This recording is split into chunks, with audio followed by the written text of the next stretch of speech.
Do you ever look around your home and feel like the clutter is just too much? I know I did. A couple of years ago, I walked into my garage and realized it was more a storage unit than a place to park my car. Boxes piled high with old holiday decorations, tools I hadn't used in years, and things I'd completely forgotten about. I sat down right there on an old camping chair and thought, how did it get this way? It wasn't just the stuff. I felt stuck, overwhelmed, like the clutter was weighing on me in ways I couldn't see. But here's the thing. Decluttering and organizing isn't just about getting rid of things. It's about creating space, not just in your home, but in your life. Space for joy, peace, and the things that really matter. Marcus Aurelius once said, "The soul becomes dyed with the color of its thoughts, and if your environment is cluttered, your mind will be too." Today, I'm going to share 7 practical steps that help me take control of my space and my life. Trust me, you don't need a big budget or a lot of energy to start. And by the end, you'll see just how freeing it can be. So grab a cup of coffee or save this video for later, because these tips could change the way you see your home and yourself. And if you want more wisdom like this, don't forget to hit subscribe. Let me tell you a little secret. Clutter has a way of sneaking up on you. It starts small, a drawer here, a shelf there. But over time, it grows.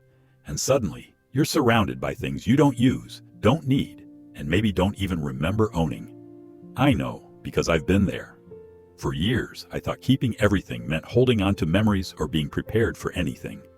But what I didn't realize was that the more stuff I kept, the more weighed down I felt, physically and emotionally. Decluttering wasn't just about tidying up. It became a way to simplify my life, honor the things that truly matter, and create a sense of peace I hadn't felt in years. In this video, I'm going to share 7 steps to decluttering and organizing, designed especially for those of us in our golden years. These are practical, thoughtful tips that help me transform my home and my mindset. Let's start with the first step, and trust me, it's easier than you think. When I first started decluttering, I made the mistake of tackling an entire room. Boy, was that overwhelming. Then my daughter said, "Dad, just start with one drawer." So I went to the kitchen, opened the junk drawer, and spent 15 minutes sorting through it. By the end, it was tidy, and I felt like I'd conquered a mountain. And here's the thing. Small wins are motivating. I didn't try to take on the whole house, just one little space. That's the secret. So my advice? Set a timer for 10 to 15 minutes and tackle one area.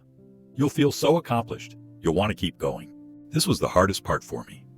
After my wife passed, I struggled with sorting through her belongings. Every item brought back memories, and I didn't know what to keep and what to let go of. Eventually, I decided to keep the things that truly held meaning. Her favorite sweater, our wedding album, and let the rest go to others who could use them. You don't have to keep everything to honor someone's memory. For example, taking photos of sentimental items can be a wonderful way to hold on to the memory without keeping the physical item. It's about preserving what matters, not clinging to what doesn't. I'll admit, I've made my fair share of mistakes, like donating a toolbox I later realized I still needed. So now, I've learned to be more intentional.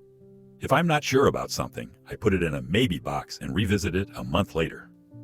9 times out of 10, I realize I don't need it. Take your time with this process. There's no rush. Rushing leads to regrets. And this isn't a race. It's about creating a space you love. Decluttering isn't just about what you get rid of. It's also about how you organize what stays. I started using labeled bins for things like holiday decorations and tools, and it's made my life so much easier. I no longer have to rummage around looking for something. Think about it this way. Organization isn't about perfection. It's about simplicity. When you know where things are, you feel more in control of your space and your life. For years, I kept things I didn't even like because I felt guilty about getting rid of them. A sweater from a friend that didn't fit. Expensive gadgets that sat untouched. They all stayed because I felt like I owed it to someone. Then I realized that holding on to things out of guilt wasn't doing anyone any good, not me and not the item. Here's a thought. The purpose of a gift is to bring joy when you receive it. If it's no longer serving you, let it go.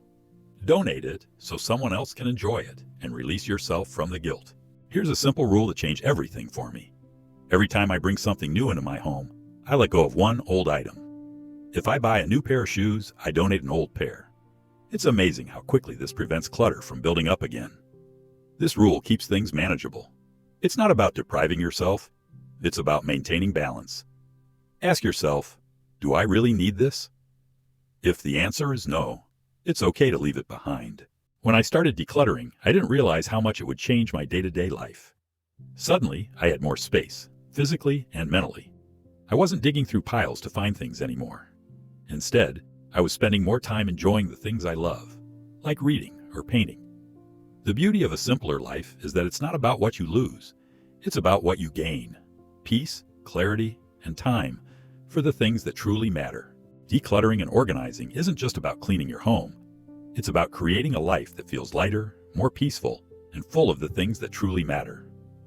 Whether it's starting with a single drawer, letting go of guilt, or embracing the joy of simplicity, each small step brings you closer to a space that feels like home again. Remember, as Marcus Aurelius said, the soul becomes dyed with the color of its thoughts. When your surroundings are clear, your mind and heart will feel clearer too.